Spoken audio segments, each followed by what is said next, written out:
जय हिंद दोस्तों, स्वागत है आपका विजयपथ गवर्नमेंट प्रिपरेशन ऐप पे और हमारे यूट्यूब ऑफिशियल चैनल पे।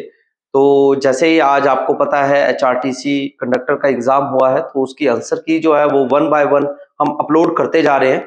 तो अब मैं जो सेक्शन लेकर आया हूँ वो है एचआरटीसी कंडक्टर के जनरल नॉलेज का सेक्शन, जिस जनरल नॉलेज में जो है उसके एचआरटीसी के रिलेटेड क्वेश्चंस और थोड़े से उसके साइकोलॉजिकली क्वेश्चंस जो लेकर आया हूं। तो आंसर की के साथ स्टार्ट करते हैं। तो आंसर की देख लेते हैं, क्या इसकी आंसर की रहेगी बच्चों। जल्दी से आंसर की के साथ अपनी अपनी मैच कर लीजिएगा, सभी आंसर की जो है वो मैच कर लीजिएगा, क्या आंसर की रहेगी। पहला सवाल आपको क्या आया था, भारतीय संविधान के किस अनुच्छेद में हिंदी को भारत संघ की राजभाषा भाषा जो है वो हिंदी को चूज किया है। तो करेक्ट आंसर रहेगा 343। 343 जो है वो इसका पहले का यानी कि 12 नंबर है। ये जो सीरीज उठाई है, अपना आंसर मैच करें अपनी अपनी सीरीज के हिसाब से। नेक्स्ट सवाल है आपका, किसी अचेतन व्यक्ति के साथ व्यवहार करते समय आपको उसके श्वास के लिए डैश सेकंड तक की जांच करनी चाहिए। तो इसका क्या करेक्ट आंसर रहेगा? करेक्ट आंसर रहेगा उसको 10 सेकंड तक आपने उसकी जांच करनी है, यानी कि अधिकतम सांस जो जब देखना है तो 10 सेकंड तक जो है उसका चेक करते रहना है। अगला सवाल, सीपीआर।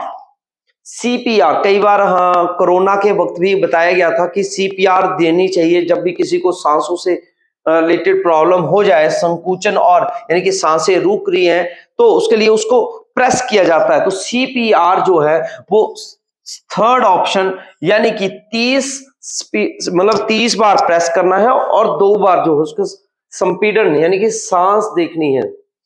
ठीक है जी। नेक्स्ट सवाल आ जाता है, प्राथमिक सर्वेक्षण का सही क्रम बताएं। तो प्राथमिक सर्वेक्षण का जो सही क्रम है वो है पहला खतरा, प्रतिक्रिया और वायु मार्ग श्वास। अगला सवाल था, सदमे का लक्षण क्या नहीं है, यानी कि हमें जब सदमा होता है तो उसका क्या लक्षण नहीं है। तो आंसर था चौड़ी आंखें और खुला मुंह, क्योंकि जिसको सदमा आता है उसकी चौड़ी आंखें और खुला मुंह नहीं होता। ये इसका सही आंसर था। अगला सवाल था, थर्ड डिग्री बर्न के लक्षण क्या है। तो थर्ड डिग्री बर्न जो है उसके लक्षण है, ए ऑप्शन जली हुई त्वचा और कोई दर्द नहीं। अगला सवाल है, हाइपोथर्मिया के लक्षण क्या है। हाइपोथर्मिया के लक्षण क्या है, तो करेक्ट आंसर क्या रहेगा। तो ऑप्शंस थी आपके लिए अलग अलग से, तो मैं बता देता हूं, मेन ऑप्शंस पे ही मैं बताऊंगा। ठंडा, थका हुआ, कंपनी वाला और असामान्य व्यवहार करने वाला, यानी कि आपसे जो है अलग ही व्यवहार करने वाला होगा, उसे हम क्या कहते हैं, हाइपोथर्मिया होना, यानी कि चिड़चिड़ापन। गंभीर रक्तस्राव, यानी कि जिसका ब्लड जो है वो निकल रहा है यानी फ्लो हो रहा है, तो आप सबसे पहला काम एक ही करेंगे, साफ कपड़े से उसको ढकेंगे, कि उसको लपेटेंगे कि भैया तेरा फ्लो जो है ब्लड का वो रुक जाए। अगला सवाल था, हेमलिच प्रक्रिया का मुख्य उद्देश्य क्या है। तो हेमलिच प्रक्रिया का जो मुख्य उद्देश्य है वो है अपर्याप्त श्वास का इलाज करने के लिए, कि अपर्याप्त यानी कि प्रॉपरली अगर किसी को श्वास यानी कि सांस नहीं आ रही है तो उसके इलाज के लिए जो है इस प्रक्रिया को जो है हेमलिच प्रक्रिया यानी कि प्रोसेस कहा जाता है। अगला सवाल था, जब किसी यात्री को सांस नहीं आ रही है, यानी कि अब आप भी एचआरटीसी कंडक्टर बनने जा रहे हैं, तो हमें पता होना चाहिए कि जब किसी को यात्री को अगर ऑक्सीजन के रिलेटेड प्रॉब्लम हो रही है तो तुरंत हमें उनको सीपीआर देनी जरूरी है, यानी कि उनको सांस जो है वो प्रॉपरली आ जाए, इसलिए सीपीआर देना जरूरी होता है। अगला सवाल है, स्वच्छता शारीरिक व्यायाम और आराम और नींद का हिस्सा क्या है। तो करेक्ट आंसर है ये सभी जो है व्यक्तिगत स्वच्छता यानी कि स्वच्छता से जो है जुड़े हुए हैं, क्योंकि हमारा शरीर और शारीरिक यानी कि व्यायाम एक्सरसाइजेस करेंगे और इससे और नींद जो लेंगे अगर प्रॉपरली अच्छी, तो इससे हमारा जो व्यक्तिगत जो स्वच्छता है, यानी कि हमारा जो शरीर है वो हष्ट पुष्ट रहेगा। अगला सवाल है, अवुर्ध विज्ञान के अध्ययन को क्या कहते हैं, यानी कि का अध्ययन किससे जुड़ा है? तो करेक्ट आंसर रहेगा रसौली से, ट्यूमर। सभी आंसर अपना अपना आंसर जो है वो मैच कर लीजिएगा।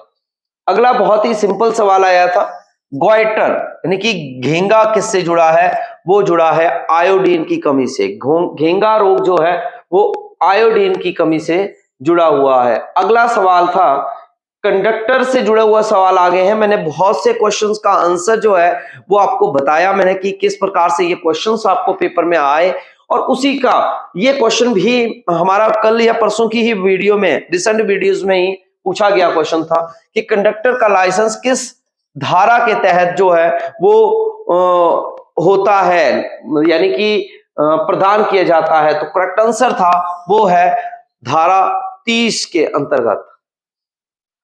अगला सवाल है, कंडक्टर लाइसेंस के लिए प्रत्येक आवेदन के साथ प्रमाण पत्र संकलन यानी कि कॉपी जो है वो हम लगाएंगे, तो दोनों मेडिकल की भी लगाएंगे तो फिटनेस की भी, तो दोनों लगाएंगे। तो ए और बी ऑप्शंस जो है वो दोनों सही होनी थी, ए और बी। अगला सवाल था, बीमारी या विकलांगता के आधार पर कंडक्टर के लाइसेंस को रद्द करने का प्रावधान इस अनुभव भाव के तहत किया जाता है। किस अनुभाव के तहत किया जाता है?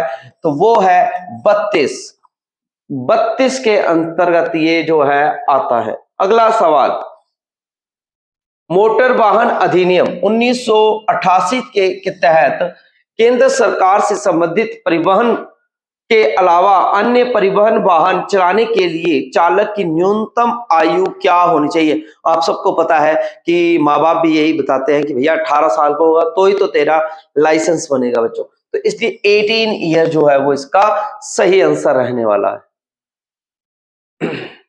अगला सवाल है आपका, गोल्डन आवर शब्द से आप क्या समझते हैं? सड़क सुरक्षा में है गोल्डन आवर, तो इसका मतलब था कि सी ऑप्शन इसका सही ऑप्शन आंसर था कि आघात के बाद पहला घंटा जिसमें उचित प्राथमिकता उपचार दिया जाए तो दुर्घटना पीड़ित के जीवित रहने और चोटों में कमी की अवधि अधिक संभावना बन जाती है। यानी कि पहले अगर उसको फर्स्ट एड देना जो है वो ज्यादा उपचारिक है, और फिर जैसे दुर्घटना होती है तो जीवित रहने यानी कि बंदा जो है वो बच सकता है अगर उसको फर्स्ट एड यानी कि सबसे पहले दे दी जाए। अगर नहीं देते हैं तो उसकी क्या होगा, ब्लड क्लॉट बन जाएंगे या ब्लडिंग होने शुरू हो जाएगी, तो ब्लीडिंग की वजह से जो व्यक्ति जो है वो मर जाएगा।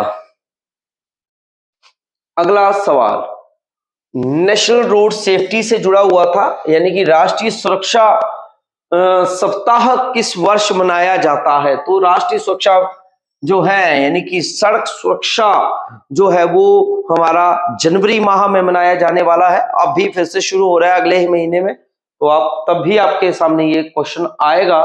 तो ए ऑप्शन जो है वो इसकी सही ऑप्शन है बच्चों। अगला है, खतरे की चेतावनी वाली लाइटों का उपयोग किया जाना चाहिए जब, तो ये कब किया जाने चाहिए?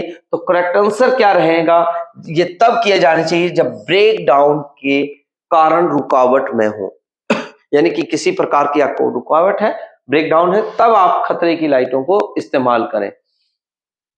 अग्निशमन एयर आपका जो है फायर ब्रिगेड, पुलिस, एम्बुलेंस आदि के लिए अखिल भारतीय आपातकालीन नंबर क्या है? और मैंने आपको बताया था नंबर से जुड़ा हुआ क्वेश्चन आपको आएगा, और देखिए फिर से आया है ये क्वेश्चन। तो देखिए कितने इंपॉर्टेंट क्वेश्चंस हैं जो हमारे ही क्वेश्चन में से ही कई क्वेश्चंस रिपीट हुए हैं। राज्य के अंदर और बाहर सभी प्रकार की बसों और वोल्वो एसी बसों में मुफ्त किराया या मुफ्त यात्रा का किसको प्रावधान है? तो आपको पता होगा कि जितने भी हमारे मंत्री लोग हैं, मैंने बोला है ये मंत्री लोग जो है ये अपने लिए सब कुछ रखते हैं, तो याद रख लो बच्चों, ये वही आंसर आ गया, माननीय सांसद और विधायक ये एचआरटीसी में भी फ्री ऑफ कॉस्ट घूमते फिरते हैं। वैसे जाते जूते हैं नहीं, कभी भी देखा नहीं होगा किसी एचआरटीसी बस में यानी कि आपका मंत्री जो है वो डेली घूम रहा है, सब्जी लेने भी उसी से जा रहा है, डिपो भी जा रहा है, राशन भी जा रहा है, ऐसा कुछ नहीं होगा। एचआरटीसी की बसों की निर्दिष्ट श्रेणी में प्रेस संवाददाताओं के लिए मुफ्त यात्रा क्या हो, सीमा क्या होगी? मुझे इसका कुछ आइडिया तो नहीं है प्रॉपरली, पर लगभग 10,000 के किलोमीटर तक का मेरा आइडिया है कि इतने ही था इसका, और इसकी एक्यूरेसी मैं नहीं दे सकता हूं। आपने क्या आंसर लगाया इसकी जरूर कमेंट करके दीजिएगा। अगला सवाल क्या था आपको, 5 साल से कम आयु के बच्चों के लिए किसी भी प्रकार की बस में, आपको पता ही है बस में छोटे से बच्चे जो होते हैं 5 साल से, मैंने ये क्वेश्चन आपको करवाया है, वे मुफ्त सफर करते हैं, और 12 साल से कम के बच्चे जो हैं उनकी आधी टिकट लगती है। तो आपको ये मैंने क्वेश्चन करवाया, वहीं से ये क्वेश्चन आया था। एचआरटीसी की बसों में यात्रा के लिए स्मार्ट कार्ड होल्डर को कितना डिस्काउंट मिलता है? तो कितना डिस्काउंट मिलता है? 10% की छूट मिलती है। जिस बालक के द्वारा ये हमें पेपर प्रोवाइड करवाया गया है और उसने भी ये सही आंसर लगाया था। एचआरटीसी बसों में यात्रा के लिए सम्मान कार्ड है ये, यानी कि सीनियर सिटीजन का कार्ड है ये भैया, सम्मान कार्ड, ठीक है। तो ये याद रखिएगा, सीनियर सिटीजन यानी कि केवल वरिष्ठ नागरिकों को, जो 60 साल से ऊपर वाले होते हैं। अब मैं भी थोड़े समय बाद आ जाऊंगा तो मेरी को भी ये कार्ड जो है वो मिल जाएगा। अगला सवाल है, जब ड्राइवर एक पैदल सड़क पार के संकेत के सामने पहुंचता है तो उसे क्या करना चाहिए? तो आपको पता है उसको क्या करना चाहिए, उसको वही करना चाहिए। आगे अगर बंदा जा रहा है और आगे उसके फुटपाथ आ रहा है, जेब्रा क्रॉसिंग है, तो पहले तो स्पीड कम करनी है, धीमे चलना है, और पैदल यात्रा करने के या ये पैदल यातायात के लिए रुकने के लिए तैयार रहे, यानी कि पहले से तैयार रहना कि ब्रेक चेक कर लेनी, भैया ब्रेक लगेगी मेरी वहां पे प्रॉपरली, ये ना होगी सीधा उन पे चढ़ा देनी है, इसलिए वो चेक करना जरूरी है। अगला सवाल था, एक पैदल द्वारक पर पैदलों के लिए साइन का क्या मतलब है? तो इसके लिए मतलब है आपका कि धीमा चले, और पैदल चलने वालों के लिए को पैदल द्वारक में प्राथमिकता देना होगा, यानी कि उनको ही प्राथमिकता देनी होगी। वैसे देना लिख दिया इन्होंने, मिस्टेक है ये, पेपर में कुछ मिस्टेक्स भी हैं इसमें।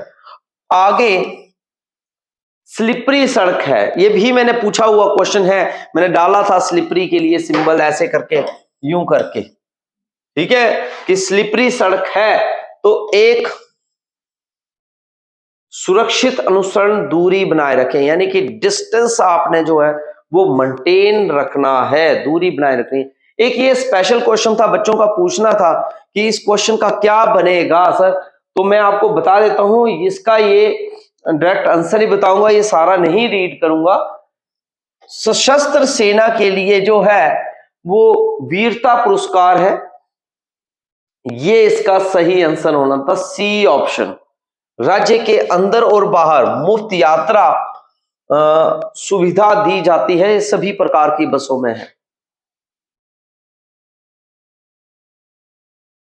अगला है, ये देखिए, फिर से मैंने ये कल ही आपसे पूछा था बच्चों कि इनका विलय कब हुआ था, तो इसका विलय जो है वो 1974 में हुआ था। तो कुल्लू और मंडी परिवहन से जो है वो ये मिलकर बना था एचआरटीसी।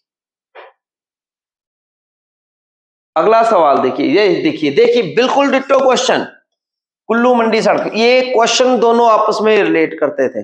जिस बच्चे को, ये कैंडिडेट को ये पता होगा कि ये क्वेश्चंस आपस में रिलेट करते हैं, वो बच्चा डायरेक्ट आंसर जो है वो टिक लगा चुका होगा। अगला सवाल था, कौन एक वर्ष में राज्य के अंदर साधारण बसों में 6 मुफ्त पास जो है के पात्र होते हैं? किसके पास 6 होते हैं? वो होते हैं मुफ्त सफर करने के लिए, जो कि राज्य सरकार द्वारा जो है पुरस्कृत किए गए शिक्षक होंगे, जिन टीचरों को जो है वो सम्मान दिया गया जाता है, तो वो 6 मुफ्त पास जो है यात्रा के लिए दिए जाते हैं। यदि एक बस के मूल स्थान से जाने से पहले 4 से 12 घंटे ई टिकट रद्द किया जाता है, तो टिकट की राशि में कितने प्रतिशत की कटौती होती है? तो करेक्ट आंसर था इसका 25%। 25% की कटौती होती है। ये भी हमारे करवाए हुए क्वेश्चनों में से ही है।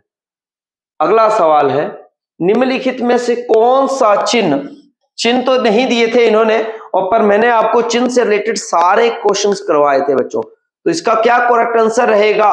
वो है ट्रक के चिन्ह के साथ जो है हाइट लिमिट लिखी होती है 3.5। ये ट्रक का चिन्ह होगा और 3.5 ऐसे करके ट्रक बना होगा ना नीचे, और 3.5 लिखा होगा। मैंने पहले भी आपको कई क्वेश्चंस में डाला।